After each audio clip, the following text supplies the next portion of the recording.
अभी हमारा गेम सही से चल रहा है, लेकिन अभी भी जो प्लेयर का मूवमेंट है वो नेचुरल नहीं लग रहा है, क्योंकि सिर्फ पाइप मूव हो रहा है लेकिन जो बैकग्राउंड और ग्राउंड है वो अभी भी स्टिल है।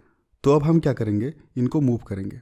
हमें बेसिकली क्या करना है, इसको एक पैरेलैक्स इफेक्ट देना है। इसको मूव करने का फंडा क्या है, हमारा जो बैकग्राउंड है उसका हम एक डुप्लीकेट बना देंगे और उसको उसका एज ए चाइल्ड अटैच कर देंगे और उसका पोजीशन हम एग्जैक्ट राइट पे रखेंगे।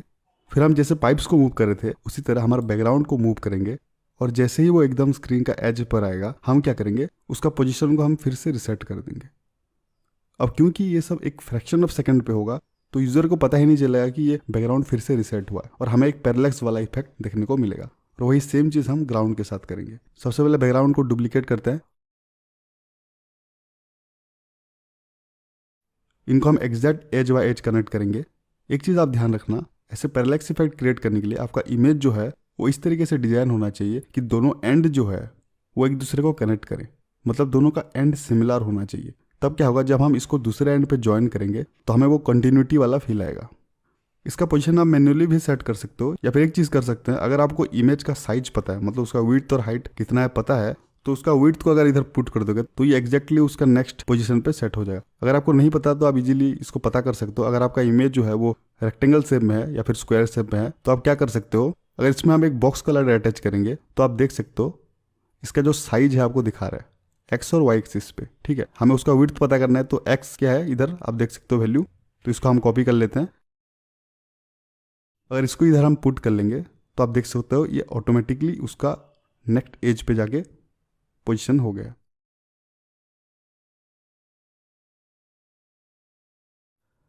अभी जो बॉक्स कोलाइडर है उसको डिलीट कर देते हैं। जो दूसरा बैकग्राउंड है उसको हम अटैच कर देंगे पहला बैकग्राउंड के अंदर। अब ये इसका चाइल्ड बन चुका है। अब क्या है, जो पेरेंट ऑब्जेक्ट है इसको हम मूव करेंगे। इसके लिए हम एक स्क्रिप्ट क्रिएट करते हैं, इसका नाम दे देते हैं पैरेलैक्स। इसको जो पेरेंट बैकग्राउंड है उसके ऊपर अटैच कर लेते हैं। हम हमारे पाइप्स को जैसे मूव कर रहे थे इसको भी हम वैसे ही मूव करेंगे। तो इसके लिए एक फ्लोट वेरिएबल डिक्लेयर करेंगे, पैरेलैक्स स्पीड।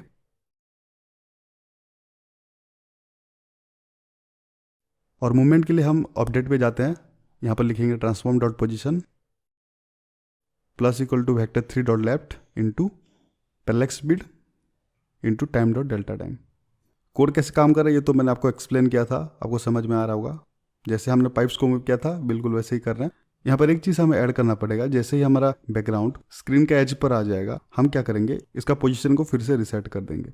तो उसके लिए तो सबसे पहले हमें उसका जो स्टार्टिंग पोजीशन है उसको स्टोर करना पड़ेगा, तभी हम उसको फिर से वही स्टार्ट पोजीशन में रिसेट करेंगे।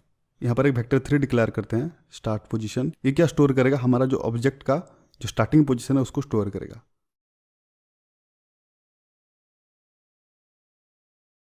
और स्टार्ट पे हम लिखते हैं start position equal to transform dot position.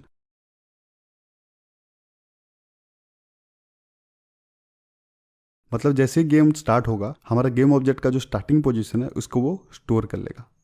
अब और एक चीज़ हमें चाहिए एंड पॉइंट।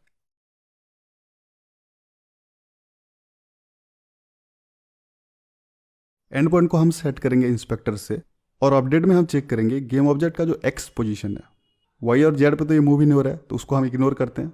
हम सिर्फ देखेंगे एक्स की तरफ, और जैसे उसका एक्स पोजीशन हमारा एंड पॉइंट तक पहुंच जाएगा हम क्या करेंगे, इसको रिसेट कर देंगे। तो इसके लिए कोड लिखते हैं, फिर आपको और अच्छे से समझ में आ जाएगा। हम अपडेट पे जाते हैं, यहाँ पर हम एक इफ कंडीशन ऐड करेंगे, if transform dot position dot X is less than equal to end point.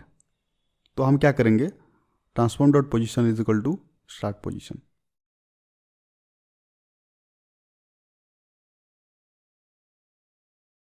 यहाँ पर हम क्या कर रहे हैं, गेम ऑब्जेक्ट का जो एक्स पोजीशन है उसको चेक कर रहे हैं।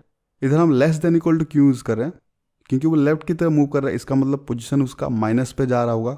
मान लो हमारा एंड पॉइंट है -10, तो अगर वो -10 पे आ गया इसका मतलब इक्वल हो चुका है, तो हम पोजीशन को रिसेट करेंगे।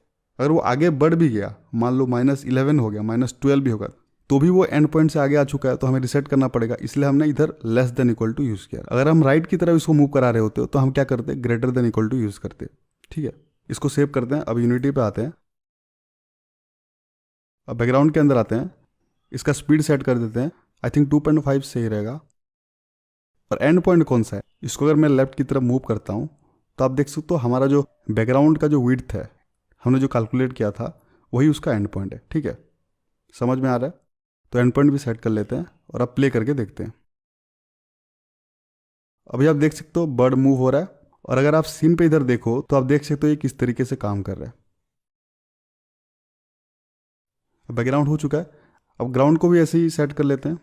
यहाँ पर तो ऑलरेडी बॉक्स कोलाइडर है, तो आप देख सकते हो उसका साइज आपको ऑलरेडी पता है, सबका सेम ही है। इसका एक डुप्लीकेट क्रिएट करते हैं और इसको इसी का चाइल्ड बना लेते हैं। इसका विड्थ क्या हमें पता है, तो इधर वैल्यू पुट कर लेते हैं।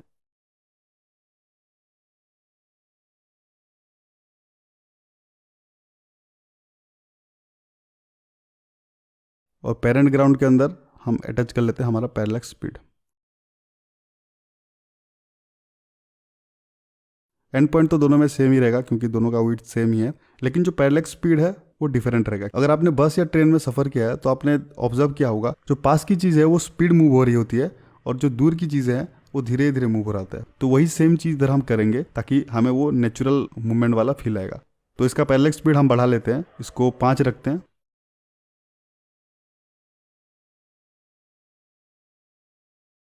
अभी अगर हम इसको रन करके देखें तो आप देख सकते हो हमारा जो ग्राउंड है वो तेज़ी से मूव हो रहा है और जो हमारा बैकग्राउंड है वो धीरे धीरे से मूव हो रहा है।